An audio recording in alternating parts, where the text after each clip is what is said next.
Olá, tudo bem? Eu sou a Roberta Fofonca e apresento agora o lançamento do Movimento Rio Grande e Presente, que representa a esperança de um Rio Grande que faça diferença na vida da sua gente. Como muitos sabem, o Rio Grande é símbolo de lutas e transformações, como a defesa da legalidade, a democracia com Jango e as conquistas trabalhistas com Getúlio. E foi aqui onde o governo com participação popular se fortaleceu, ao lado dos movimentos sociais e do povo gaúcho, é claro. Na capital Porto Alegre e no governo do estado, o PT mostrou que é possível governar de forma presente e humana. Mostrou que é possível sim construir um Rio Grande parceiro, que garanta dignidade e possibilite um caminho de oportunidades para a sua gente. Esse nosso encontro de hoje é muito mais do que uma recordação desse tempo.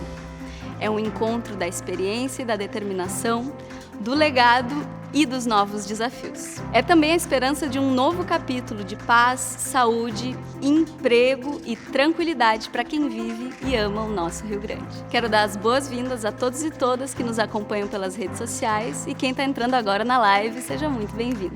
E as boas-vindas em especial aos ex-governadores Olívio Dutra e Tarso Genro e o nosso anfitrião e idealizador do movimento, deputado estadual Edgar Preto. Olá, amigos e amigas. É uma honra imensa poder reunir os nossos dois governadores, porque aqui estão dois companheiros que boa parte das conquistas do nosso povo passou pelas suas administrações, né? Junto com Lula, junto com a presidenta Dilma. Por isso, queridos amigos e amigas que estão conosco, muito obrigado também pela audiência e nós vamos começar, governador Olívio Dutra, lhe convidando para contar um pouco dessa experiência e o que, na sua opinião, marcou a sua gestão no Rio Grande do Sul e o que, na sua visão, também mudou na vida do nosso povo, da nossa gente. Seja bem-vindo, Olívio. Muito obrigado, companheiro Edgar Preto. Companheiro Tarso, também uma saudação para o companheiro. Nós fomos, Tarso e eu, prefeitos e depois governadores. Então, na prefeitura deu para encadear, não é? Também fomos colegas dos sindicatos bancários. Claro. Também lá no Sindicato dos Bancários tivemos uma experiência muito rica, ele como advogado e eu como militante e dirigente do sindicato. Tudo isso nos ensinou muita coisa. Aprendemos bastante na relação direta com os trabalhadores, no meu caso, da minha categoria, os bancários, e através do próprio sindicato também com os trabalhadores de outras categorias, através da intersindical. A luta da comunidade também, aqui em Porto Alegre, as associações de moradores, né, a federação das associações aqui. Então, essas relações foram sendo tecidas e as redes foram se estabelecendo. A ditadura presente sempre, restringindo espaços, impedindo um movimento que mais se fortalecesse, mas nós insistindo, evidente, nós entendíamos que numa democracia, que nós sempre temos que estar lutando por ela, não pode o cidadão ser impedido de exercer o seu direito básico, inclusive, de escolher pelo voto direto os seus representantes. Então, essas lutas foram crescendo, e o PT nunca governou sozinho. Sem dúvida, foi o início de uma grande construção, governador Tarso, que depois o Tarso foi nosso prefeito de Porto Alegre, o Olívio foi governador, também com esse espírito da participação popular e de mudar a vida das pessoas, né? Do campo e da cidade. E a sua experiência, governador Tarso, na prefeitura e também a experiência herdada na administração no governo do estado do Olívio, tudo vai se aperfeiçoando, né? E boas experiências da prefeitura de Porto Alegre, da administração do nosso Rio Grande, do Olívio e do Tarso, foram sementes também para o nosso governo federal do presidente Lula. Fale um pouco para nós aí, Tarso, dessas duas experiências, Porto Alegre e do nosso Rio Grande. Edgar, é uma grande alegria estar aqui contigo, né? Grande presidente da Assembleia Legislativa do Estado do Rio Grande do Sul, que herdou, inclusive, toda a nossa história. Sou herdeiro. Demonstrou isso como presidente da Assembleia. O Olívio não conseguiu derrubar o Muro da Mauá. Ninguém conseguiu. Até porque tecnicamente não é recomendável. Mas ele derrubou outros e muitos muros a partir da sua gestão. E eu poderia exemplificar várias iniciativas que foram incorporadas na experiência política do PT e dos seus aliados aqui no Estado, e nas nossas experiências políticas nacionais e também locais. Bom, basta dizer, por exemplo, que o orçamento participativo, que foi o primeiro muro que ele derrubou, o muro da separação entre o Estado e a sociedade civil, acompanhado da sua equipe, eu tive a honra de ser seu secretário de governo nessa experiência, hoje é estudado por mais de 1000 teses acadêmicas, de mestrado e de doutorado, em escala mundial. De outra parte, o conceito que foi imprimido de inversão de prioridades, a partir do governo Olívio e a partir da inspiração do orçamento participativo, também gerou uma outra dinâmica social e política no país. E essa dinâmica depois foi muito bem representada no governo do Estado, pelo governo do Olívio, e depois na União Federal, né, com o presidente Lula. Veja, nós estamos falando aqui de uma época em que Porto Alegre era uma cidade mundial, uma cidade que ficou reconhecida no mundo como a cidade da democracia participativa. Bons tempos. Onde o orçamento público era discutido nas comunidades através de mecanismos de poder institucionalizados e reconhecidos pela prefeitura, que geraram uma dinâmica social e política completamente nova na cidade. São 16 anos de governo da administração popular. Quando perdemos aquela eleição, inclusive, os nossos adversários disseram o seguinte: o PT fez muito, o PT teve sucesso, mas nós temos que mudar porque a rotatividade no poder é saudável. Então eu fico muito honrado de estar aqui com o Olívio, né? Nós somos, na verdade, irmãos políticos e representamos, juntamente com as forças políticas que nos apoiaram, o que de melhor se fez para Porto Alegre e para o Rio Grande, que passaram a ser cidades mundiais. Hoje são cidades tristes, são cidades do Estado subsumidas no ódio bolsonarista, que tu vais ter, né, a obrigação de recuperar as relações de solidariedade, de respeito, de unidade nas questões fundamentais da democracia, que nós temos condições de propor através de um programa. Governador Tarso, eu tive a honra de ser líder da bancada do nosso partido quando fosse nosso governador. E eu me lembro que, do seu ritmo, assim, né, às vezes 6 horas da manhã, estava toda a nossa bancada com seus secretários no Palácio Piratini conversando. 11 da noite, meia-noite, tinha reunião no Palácio Piratini e o governador direto no telefone, pressionando o ministro, buscando recurso. 80% dos recursos conquistados foram a fundo perdidos. E eu lembro que de quando em quando o senhor nos instigava, dizia: olha, gente, nós não temos o direito de ficar chorando, reclamando pelos cantos, botando a culpa nos outros. Nós fomos eleitos para governar o Rio Grande do Sul e mudar a vida das pessoas. Foi pelaquela ação liderada por ti que conseguimos diminuir 22 bilhões da dívida do Estado com a União. Eu me lembro quando seu governo sucedeu o governo da Ieda, a carteira de crédito do Banrisul era 27 bilhões, que é o dinheiro emprestado. Quando o Tarso terminou o governo, mestre Olívio, eram mais de 30 bilhões a carteira de crédito do banco por política direcionada especialmente para a indústria moderna. Nenhum setor ficou fora do apoiamento, usando a estrutura do Estado, agricultura familiar, pequenas e microempresas. É desse setor que vem quase a metade do PIB. E o senhor dizia: vamos enfrentar a crise fazendo investimentos. E eu tenho, governador, que muito daquelas ações direcionadas a setores produtivos que fez a nossa economia, nos governos nossos, crescer muito acima da média nacional, né? E com isso fazia a roda da economia girar e tinha mais dinheiro para investir, por exemplo, pela primeira vez 12% do orçamento na saúde. Eu não sei se tu te lembra que no Conselho de Desenvolvimento Econômico e Social, que nós instalamos aqui no Estado e que eu dirigia com o mandato do presidente Lula a nível nacional, nós fizemos uma negociação, inclusive, com o agronegócio, a agricultura camponesa e o agronegócio. Instaurarmos um programa de irrigação no Estado, que mais do que duplicou a área irrigada. Em compensação, eles apoiariam uma proposta nossa para nós estabelecermos um programa para resgatar a agricultura camponesa. Isso, plano camponês. Que estava, inclusive, saindo do Pronace, porque os camponeses não tinham dinheiro para pagar as suas minúsculas dívidas. Isso aí você faz como? Você faz através do diálogo, da persuasão, da negociação política, mas com firmeza programática. Depois, o governo que me sucedeu e os demais governos botaram tudo isso fora.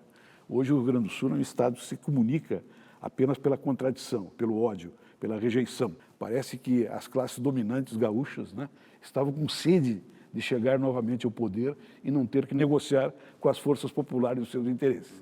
E é isso que está nos enterrando hoje e que nos subordinou, inclusive, ao projeto bolsonarista, que o governador agora está arrependido. Governador Olívio. Pois sim, meu mestre. Olívio, um dia desses aí, Tarso, me falou, olha, Edgar, temos que fazer um esforço para lembrar os gaúchos, para não esquecer, que quando o Olívio ganhou a eleição do Antônio Brito, estava numa onda muito semelhante como agora, da privatização. Foi vendida aquela ideia e esse jovem governador atualizado repete e faz aquela mesma política de privatizar. Não tinha outra saída para as finanças do Estado a não ser vender, né? E lá se foi a nossa Caixa Econômica Estadual, a União Gerais de Seguro, a Aços Piratini, os pedágios, aqueles contratos que depois o Olívio, na negociação com a presidenta Dilma, terminou com aquele modelo de pedágios, que nós pagamos por 15 anos o pedágio mais caro do país, sem obras, né? Não tinha retorno, era um negócio muito bom para um lado só, que no caso as concessionárias. Quando o Olívio Dutra ganhou a eleição, agentes do governo perdedor ocuparam a mídia do Estado para dizer que se o Olívio não desse curso naquele modelo privatista, em 3 meses, não teria mais dinheiro para pagar a folha dos servidores, não teria nenhum dinheiro para fazer investimento como nenhum. se fosse hoje isso.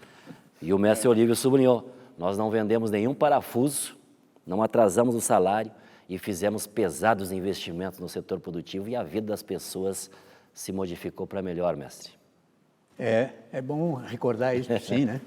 Nós tínhamos essa visão, sim, de que o Estado tem que funcionar bem e melhor, e não para poucos ou para alguns, né? Tem que ser para toda a população. O orçamento participativo não é uma questão do partido, do PT, ou do governo da Frente Popular, ou da pessoa do governador, é uma conquista da cidadania, né? Uma conquista. Como é que pode o orçamento público, receita e despesa, né, que tem a ver com a qualidade de vida das pessoas, na saúde, na educação, na infraestrutura, né, e tantas outras coisas importantes no cotidiano das pessoas. Isso foi uma boa semeadura. Deu para nós fazer mais de 2.000 quilômetros de estradas asfaltadas, recuperadas e ampliadas sem pedágio. Olha aí. Sem pedágio. Temos uma bela caminhada, né, governador? E sem vender o Banrisul, sem vender nenhum parafuso, como a gente dizia, nós recuperamos o Estado. Inclusive, reduzimos o corpo da dívida. A renda per capita do povo gaúcho aumentou mais de 8% no período. Importante. Né? Enquanto no período anterior tinha uma redução de 4% abaixo, negativo. A duplicação ou mais do salário mínimo não foi uma coisa assim, não, é porque é dos trabalhadores, não, é porque a economia do Rio Grande estava crescendo. O PIB do Rio Grande cresceu acima da média nacional. O produto interno bruto da agroindústria do Rio Grande cresceu enormemente. Da indústria cresceu, então tem que distribuir melhor essa renda, né? E nada melhor do que através do salário mínimo. E isso melhorou muito, inclusive, no comércio, até mesmo nas áreas do interior, que nós trabalhamos muito, no assentamento de trabalhadores rurais com terra ou com pouca terra, né? Ali começou também a circular melhor, mercadorias que tinham que vir de longe, chegar lá para a mesa dos trabalhadores, passaram a ser produzidas ali, na região, no local, aí o comércio se dinamizou, né? Então a economia melhorou substancialmente. Nós vivemos uma época hoje dramática, né? Porque o Brasil tem um governo nacionalista de extrema-direita. E o nacionalismo de extrema-direita é isolacionista do mundo. Ele se isola do campo democrático mundial, com as suas diferenças, né? Com as suas características específicas. E não tem nenhuma força política hoje no Estado que tenha a capacidade que tem a nossa frente, o nosso partido, de reunificar novamente o Estado. E isolar o nacionalismo de extrema-direita que está nos levando para uma crise absolutamente imprevisível e dramática que nós vamos enfrentar nos próximos anos. Quem produziu essa crise aqui no Rio Grande do Sul e o atamento do Rio Grande do Sul a esse desastre nacional foram os adversários que nos sucederam.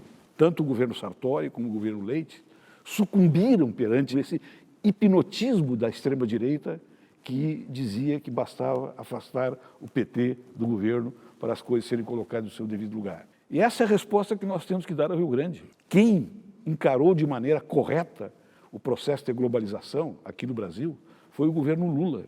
E quem encarou de maneira correta a questão da globalização, nos seus efeitos econômicos e sociais sobre o Estado, fomos nós, foram os nossos governos.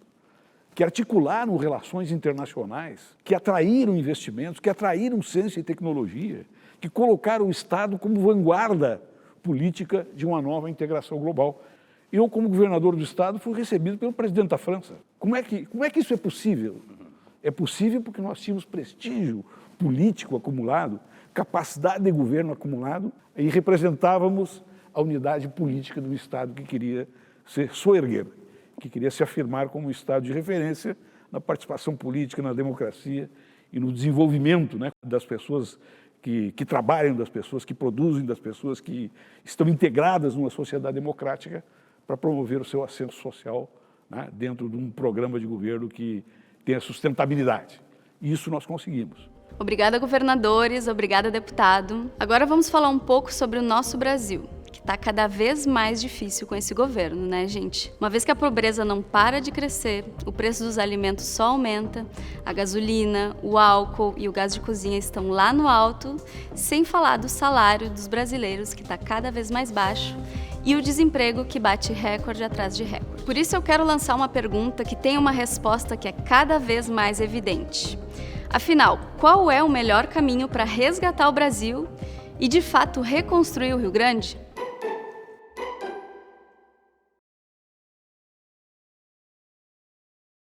É verdade, Roberta. A verdade é que o Bolsonaro está afundando o nosso país. Ele não está dando conta de cuidar da maioria do povo brasileiro e do nosso povo aqui do nosso estado.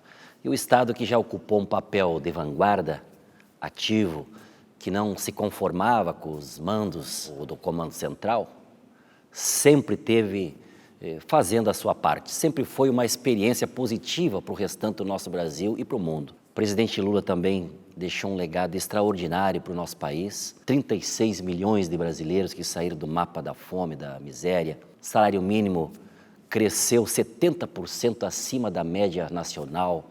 O Brasil era protagonista no mundo, tinha um respeito, as pessoas do mundo olhavam para o nosso país com esperança, né? O nosso Rio Grande, como vocês traçaram esse caminho, também deu passos importantes, né? E hoje, o nosso estado, que é um estado, para pegar um exemplo, um estado agrícola, um estado produtor, produzimos muito e, no entanto, o Rio Grande do Sul hoje é o território brasileiro onde a comida está custando mais cara. Ou seja, a fome, que era uma página virada no nosso país, no nosso Rio Grande da mesma forma, voltou com muita força. Nós temos hoje no Rio Grande do Sul 1.200.000 pessoas sobrevivendo abaixo da linha de pobreza.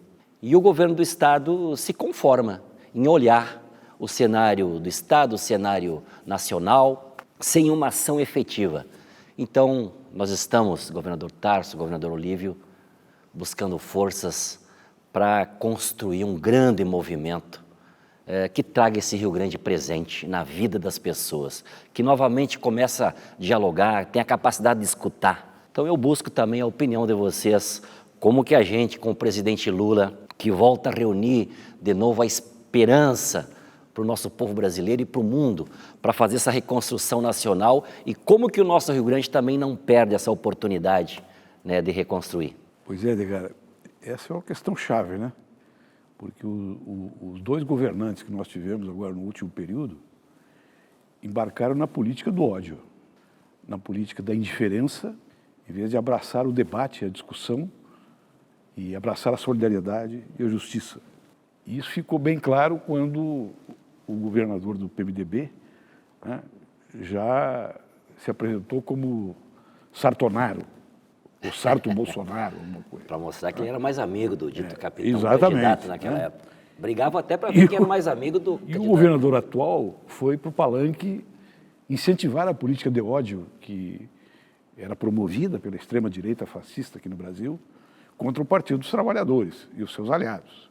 Então, a primeira coisa é substituir esta política por uma visão de solidariedade, de justiça e de comunhão social.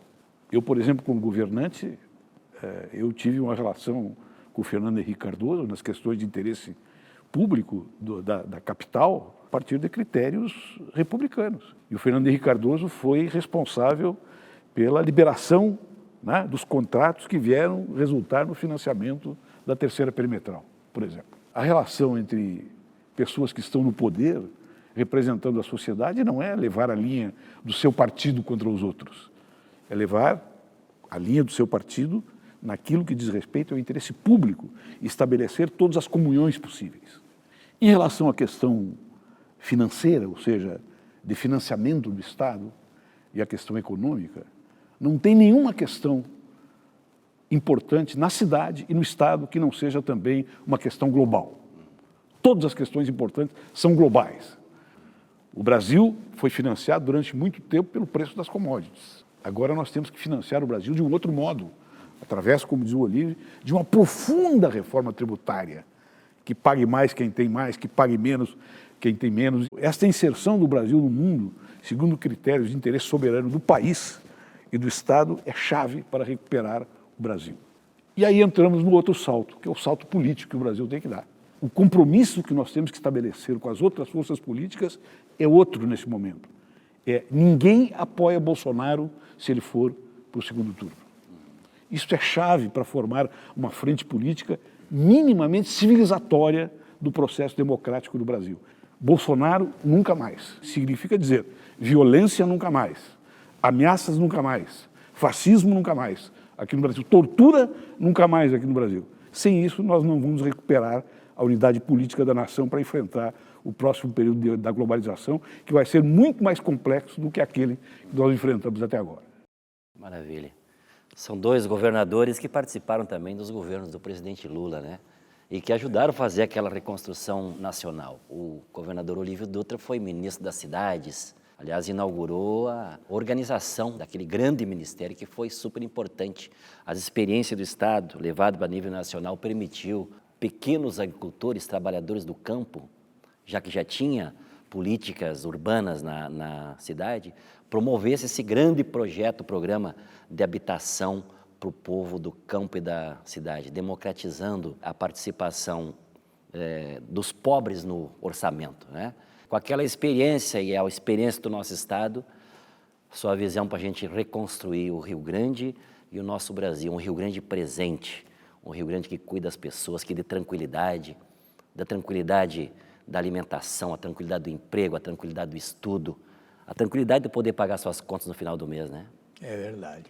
Eu acho que tem muito a ver tudo isso com um trabalho persistente, continuado, paciente, de bem informar e também bem ser informado na relação com o povo, com as comunidades, com os seus movimentos. Então, é fundamental que se tenha um trabalho permanente de informação, né, de acesso à informação precisa, não os fakes, o pós-verdade, a mentira, o povo se transformar em sujeito e deixar de ser objeto da política. Votar, né, conscientemente na candidatura que representa um projeto coletivo, solidário, né, e que, uma vez eleito, não vai ir para uma redoma de espaço, né, distante do que está na realidade da vida das pessoas.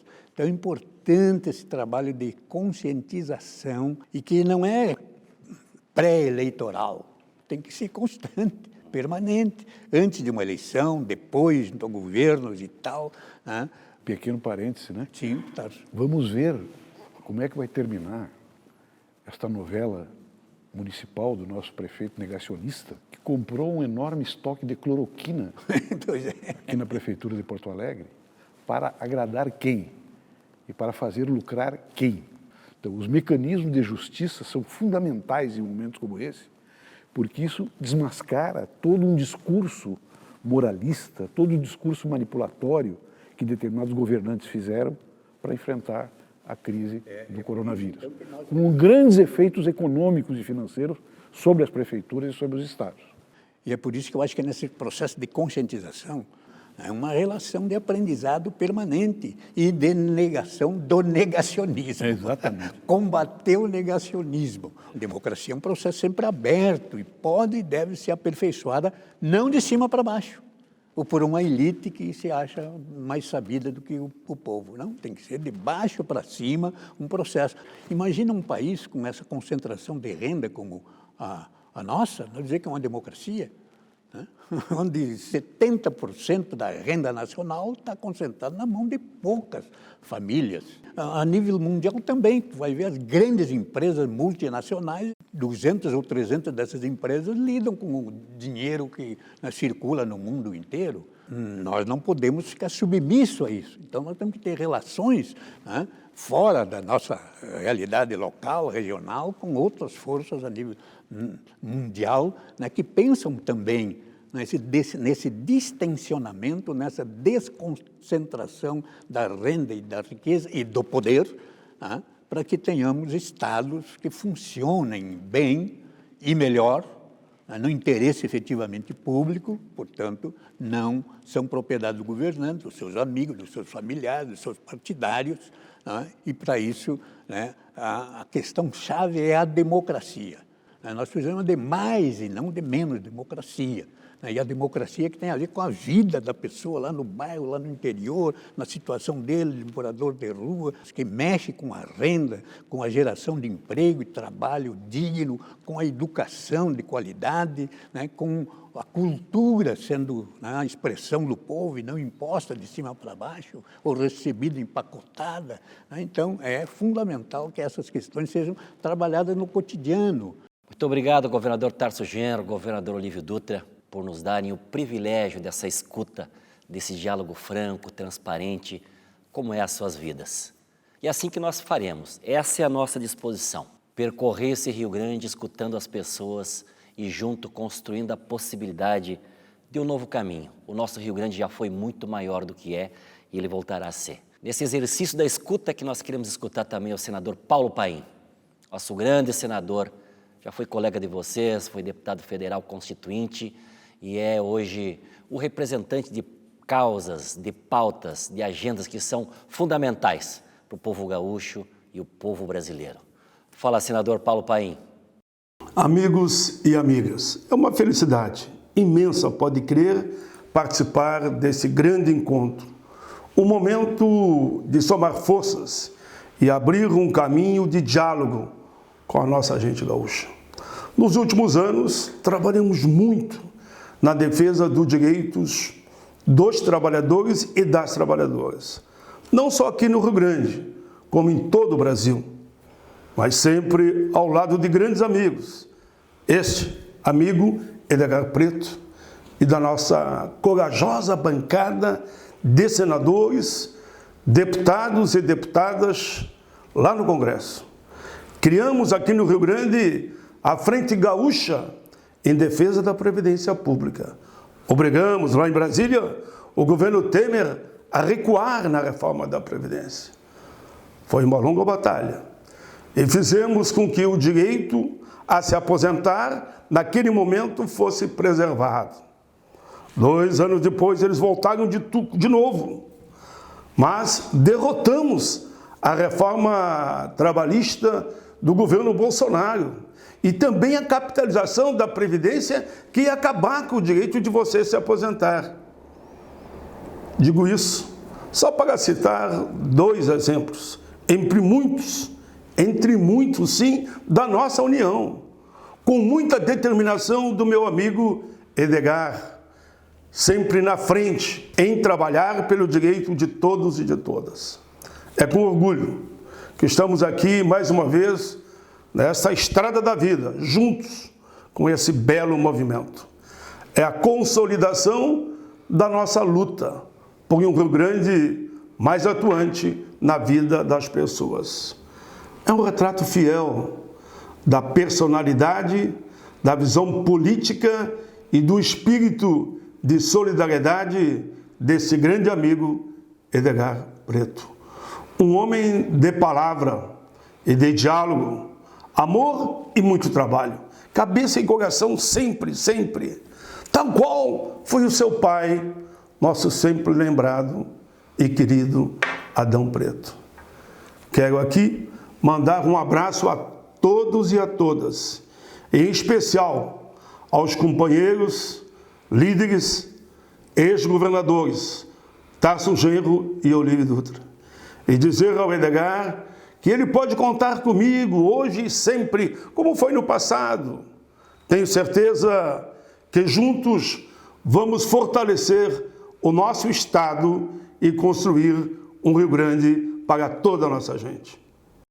Eu devo dizer aqui que o senador Paim, do meu partido, juntamente com o senador Luiz Henrique, do PMDB de Santa Catarina, lamentavelmente já falecido, teve o senador Paim um papel fundamental, juntamente com o Luiz Henrique, quando eu coordenei, junto com o ex-prefeito de São Paulo, Fernando Haddad, a disputa e a luta para nós reduzirmos a dívida pública do Estado, o passivo da dívida pública do Estado, que reduzimos em 22 bilhões. Depois foi tudo jogado fora, porque não pagaram as prestações da dívida, entraram na disputa para integrar o regime de revisão fiscal da dívida dos Estados e botaram tudo água abaixo. Mas eu quero fazer essa justiça. E é isso, pessoal. Estamos chegando na parte final desse grande encontro. Obrigada, governador Olívio. Obrigada, governador Tarso. Obrigada, Edgar Preto. E obrigada a você que está aí nos assistindo. Hoje nós ouvimos como o nosso Rio Grande já foi melhor e que o nosso Brasil, sim, tem jeito. Vamos ter fé que tudo pode melhorar porque há esperança. Com a força do passado e o trabalho sério do presente, é possível reconstruir o nosso Rio Grande e fazer a diferença na vida de cada gaúcho e cada gaúcha. Tarso, Olívio, Edgar, foi um prazer estar aqui com vocês. E para encerrar, eu passo a palavra para vocês deixarem uma mensagem final para o pessoal que está nos acompanhando ao vivo. Aqui nesse nosso diálogo, nós estamos jogando a nossa inteira vida.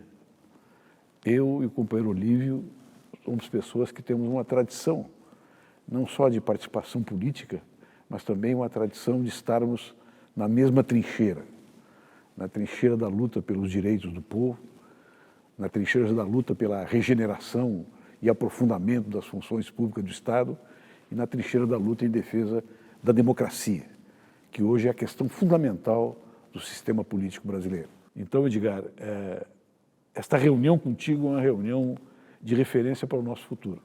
E eu sei que estás muito à altura de resgatar aquilo que o Rio Grande construiu, que Porto Alegre construiu, que as nossas administrações construíram, não somente as nossas, do nosso partido, mas todas aquelas administrações decentes, sérias e democráticas que o Rio Grande do Sul já formou uma tradição. Tu vai receber certamente essa missão e vai saber cumpri-la.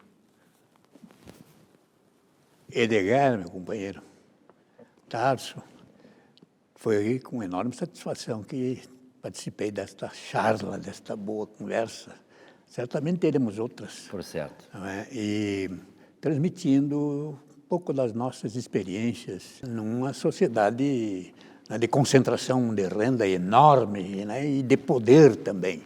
Né, e trabalhar com a ideia da desconcentração da renda, da desconcentração do poder, da afirmação da democracia como um processo estratégico e não tático, não é fácil. Né? Tenho certeza que o povo não esquece, né, o que foi importante, né, para colocar o povo como sujeito da política, o que aconteceu em várias áreas, na educação, na saúde, na infraestrutura do país, na relação do país no mundo. Né? Portanto, nós temos que trabalhar a visão do Estado sob o controle público para ele ser mais eficiente, sem dúvida nenhuma, mais abrangente, e fazendo também o povo pensar na política. A política não é um joguinho de interesse, da esperteza, né? da conversinha melosa de ocasião. A política é a construção do bem comum com o protagonismo das pessoas. Tu é herdeiro disso. Toque adiante e boa luta. É uma honra extraordinária ter o privilégio de contar com a companhia dessas duas grandes lideranças, duas grandes referências para o nosso partido, para a minha vida, para o nosso Rio Grande e também para o nosso país. Para que façamos essa caminhada de uma forma, Olívio e Tarso, muito coletiva, né? Percorrendo o nosso Rio Grande. Eu que comecei muito cedo também essa caminhada, como fez referência com o companheiro Olívio Dutra, junto com o meu saudoso pai desde criança.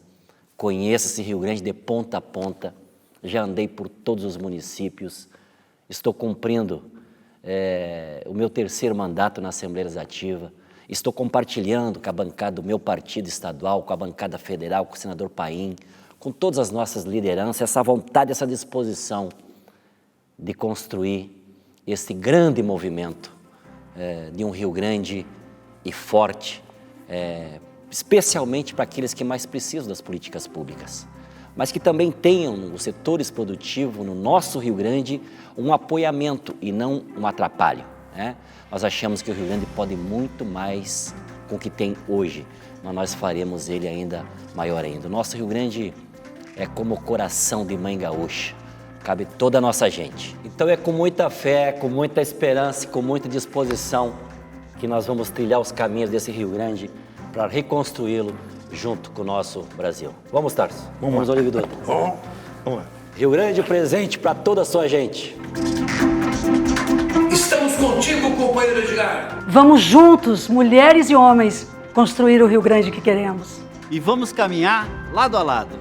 Um grande abraço, meu irmão Edgar Preto. Tamo junto. Um Rio Grande do Sul com desenvolvimento sustentável, pensando no seu povo, na sua gente. Vamos juntos construir um Rio Grande que volte a ser justo e feliz. Conta com a gente, Edgar. Estamos juntos. Agora é a hora de botar o pé na estrada, conversar com todo mundo e fortalecer o melhor projeto para o Rio Grande e para o Brasil. Edgar, temos junto nessa batalha. Edgar, estamos juntos. Vamos lá, Edgar. Vamos reconstruir o Rio Grande.